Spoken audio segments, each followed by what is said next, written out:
रात का रहस्य। 38 साल की नैना कपूर अपने हिल स्टेशन हाउस में अकेली रहती थी। लोग कहते थे इस घर में एक गहरा राज है, पर नैना को ऐसी बातों से फर्क नहीं पड़ता था। वो अपनी लाइफ अपनी टर्म्स पर जीती थी, फियरलेस और इंडिपेंडेंट।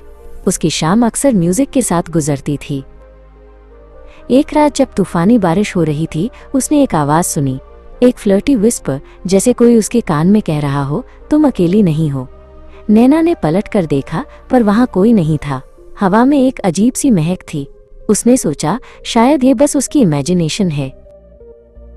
फिर उसने अंधेरे में दो चमकती हुई आंखें देखी। वो आंखें उससे हिप्नोटिक तरीके से देख रही थी। उनमें डर नहीं, एक इन्विटेशन था। नैना डरी नहीं, बल्कि इंट्रिग्ड हुए। कौन है वहां? उसने पूछो। उसकी आवाज में डर नहीं, सिर्फ क्यूरियोसिटी थी। वो अंधेरे की तरफ बढ़ी। अंधेरे से एक लंबा डार्क स्ट्रेंजर बाहर आया। वो हैंडसम था, एक मिस्टीरियस चार्म के साथ। मैं वो हूँ जिसका तुम इंतजार कर रही थी, उसने कहा। उसकी आवाज डीप और वेलवेटी थी। नैना ने उससे ऊपर से नीचे तक देखा, उसकी कॉन्फिडेंस से इम्प्रेस्ड होकर।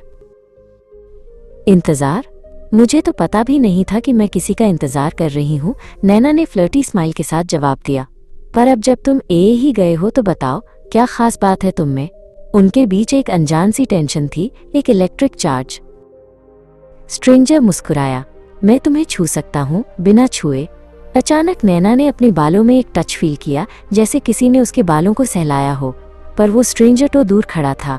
नैना हैरान रह गई। ये एहसास नया था, एक्साइटिंग और थोड़ा सा डेंजरस। नैना की नजर पास के आईने पर गई। उससे अपना रिफ्लेक्शन दिख रहा था, पर स्ट्रेंजर का नहीं। आईने में वो अकेली खड़ी थी। तुम्हारा रिफ्लेक्शन? उसने पूछो। स्ट्रेंजर ने आईने की तरफ देखा। कुछ चीजें आईनों में कैद नहीं होती, उसने कामली जवाब दिया। तुम डर नहीं रही हो? स्ट्रेंजर ने ऑब्जर्व किया। मैं डरती नहीं, डरे करती हूँ, नैना ने जवाब दिया। स्ट्रेंजर ने अंधेरे की तरफ इशारा किया। तो मुझे इस अंधेरे में ढूंढ कर दिखाओ, उसने डरे किया और अंधेरे में गायब हो गया। कमरा एकदम शांत हो गया।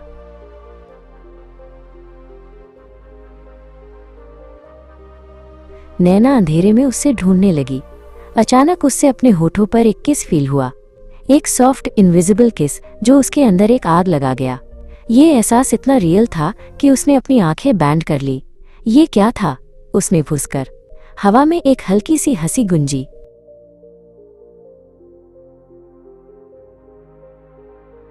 उससे ढूंढते हुए नैना एक पुरानी लाइब्रेरी में पहुंची। वहां एक डेस्क पर एक लेदर बाउंड डायरी राखी थी। उसने डायरी उठाई, उसके पेजेस पुराने थे और उनसे अजीब सी महक रही थी। उसने डायरी खोली। पहले पेज पर लिखा था, एक वैम्पायर लवर की कहानी।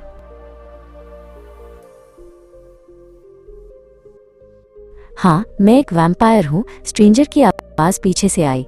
और ये डायरी मेरी कहानी है, पर हर कहानी का एक नया चैप्टर होता है। उसने नैना की तरफ देखा। और तुम मेरा अगला चैप्टर हो, नैना। उसकी आवाज में एक अजीब सी पॉजेसिवनेस थी।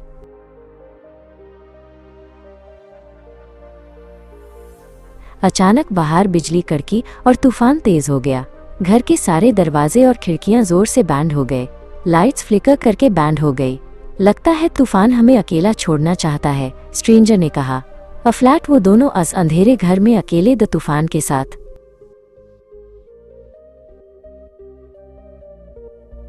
अंधेरे में सिर्फ उसकी आंखें चमक रही थी।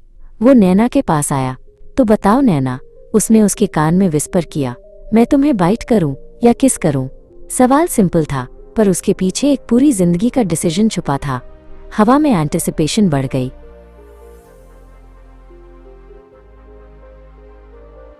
जैसे ही उसने ये पूछो, टेबल पर राखी डायरी के पेजेस अपने आप पलटने लगे।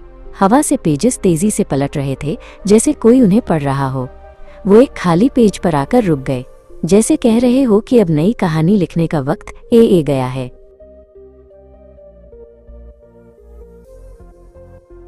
नैना ने उसकी आंखों में देखा।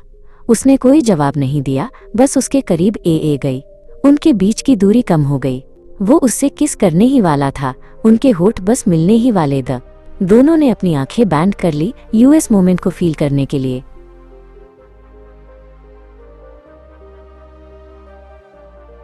और तभी अचानक लाइट्स वापस गई।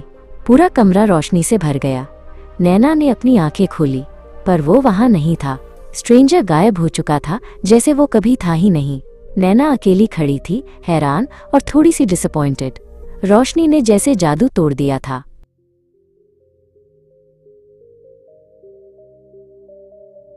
फिर उसकी नजर डायरी पर पड़ी, यस खाली पेज पर, जहां पेजेस रुक द एक लिपस्टिक का निशान था।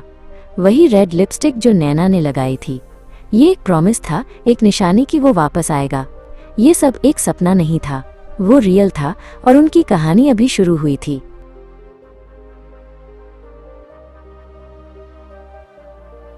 नैना ने डायरी उठाई और मुस्कुराई। उसके चेहरे पर डर नहीं, एक एक्साइटमेंट थी। उसने सोचा, ये एक हॉरर स्टोरी नहीं है, ये एक लव स्टोरी है, बस थोड़ी सी अलग, थोड़ी सी डार्क, थोड़ी सी डेंजरस। और नैना को ऐसी ही कहानियां पसंद थी। उसने डायरी बैंड कर दी